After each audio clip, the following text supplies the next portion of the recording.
কার উপর কুরবানি করা ওয়াজিব? ঢালাওভাবে সকল মানুষের উপর কুরবানি করা ওয়াজিব নয়।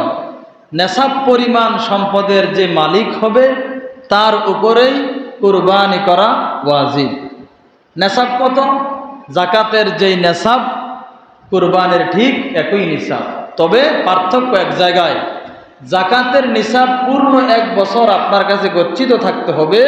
পক্ষান্তরে কুরবানি শুধুমাত্র জিলহজ মাসের 10, 11, 12 এই 3 দিন, জিলহজ মাসের শুরু থেকে 10, 11, 12 তারিখ সন্ধ্যার আগ পর্যন্ত কোনো মানুষের কাছে যদি নেশাব পরিমাণ সম্পদ গচ্ছিত থাকে সেই মানুষের উপর কুরবানি করা ওয়াজিব।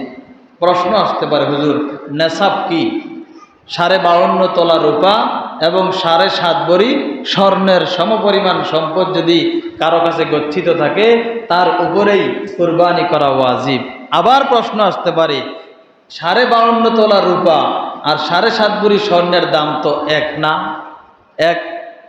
এখন 1 ভরি স্বর্ণের দাম কত? আপনি একটু ভাবেন, 7.5 ভরি স্বর্ণের দাম প্রায় 15 থেকে 16 লক্ষ টাকা হয়ে যাবে। আর পক্ষান্তরে রূপার দাম বর্তমান বাজারে, আমি সকালেও একটা হিসাব দেখছি, 1,80,000 টাকা 52.5 ভরি বা 52.5 তোলা রূপার দাম। রূপা এবং স্বর্ণের দাম এখন অনেক বেড়ে গেছে।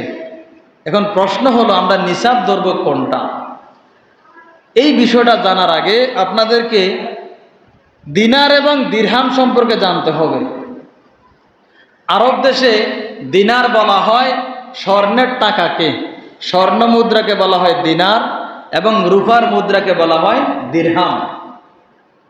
ইসলামের প্রাথমিক যুগে আমরা এখন যেমন কাগজের টাকা দিয়ে বেচা কিনা করি, গরু ছাগল কিনি, জায়গা জমিন কিনি, সব কেনা বেচা হয় টাকা দিয়ে। ওই সময় এই কাগজের টাকা ছিল না। সে সময় মানুষ যেই জিনিস দিয়ে বিনিময় করত সেটার নাম ছিল দিনার এবং দিরহাম, রূপার টাকা, স্বর্ণের টাকা। এবং রসুলের যুগে বিনিময় করার মতন হাদিসের মধ্যে এমনও পাওয়া যায়, লবণের বিনিময়ে খেজুর কিনতেন, খেজুরের বিনিময়ে লবণ কিনতেন, জবের বিনিময়ে চাল কিনতেন, চাউলের বিনিময়ে গম কিনতেন। এরকমভাবে বিনিময় চলত। ওই সময় 52.5 তোলা রূপার যেই দাম, 7.5 ভরি স্বর্ণের ঠিক একই দাম। এটা বোঝানোর জন্য একটা সহজ মেসেজ যদি আমি আপনাদেরকে দেই, আপনি 2 টাকা দামের নোট যদি 100টা এক হাতে নেন, 100, তাইলে মোট কত টাকা হবে? হিসাব বুঝাইতে পারি নাই। 2 টাকা দামের নোট আছে না আমাদের দেশে? এই 2 টাকা দামের নোট আমরা যদি 100 নোট এক হাতের মধ্যে নেই, মোট আমার হাতে কত টাকা হবে? 200 টাকা। মাশাআল্লাহ, হিসাবে ফাক্কা।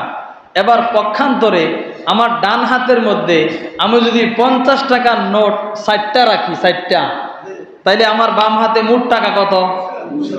তাইলে আমার ডান হাতেও 200, বাম হাতেও 200, টোটাল পরিমাণের মধ্যে কোনো কি নাই?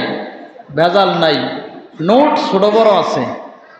ঠিক একইভাবে 52.5 তোলা রূপার যেই মূল্য, 7.5 ভরি স্বর্ণের ঠিক একই মূল্য। এই জন্যে বর্তমান সময়ের মধ্যে যেহেতু আমরা টাকার মাধ্যমে বিনিময় করি, তবে নিসাব ধরতে হবে 52.5 তোলা রূপা সর্বনিম্ন। যেহেতু সর্বনিম্ন 52.5 তোলা রূপার দাম 1,80,000, কোনো মানুষের কাছে যদি জিলহজ মাসের 10, 11, 12 এই 3 দিন 1,80,000 টাকা গচ্ছিত থাকে, তার উপরেই কুরবানি করা ওয়াজিব।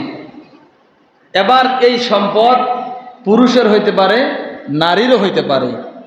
দেখা গেছে আমাদের দেশে স্বামীর সম্পদ আছে, স্বামীর পক্ষ থেকে কুরবানি দেয়। স্ত্রীরও যে এমন সম্পদ আছে, স্ত্রীর নামে ব্যাংকে টাকা জমা আছে, স্ত্রীর স্বর্ণ অলংকার আছে, 1,80,000 টাকার সম্পদ যদি স্ত্রীরও থাকে, সেই স্ত্রীর পক্ষ থেকেও কুরবানি করতে হবে। আপনারা কি মাসালা বুঝছেন সবাই? আল্লাহ পাক কবুল করুন।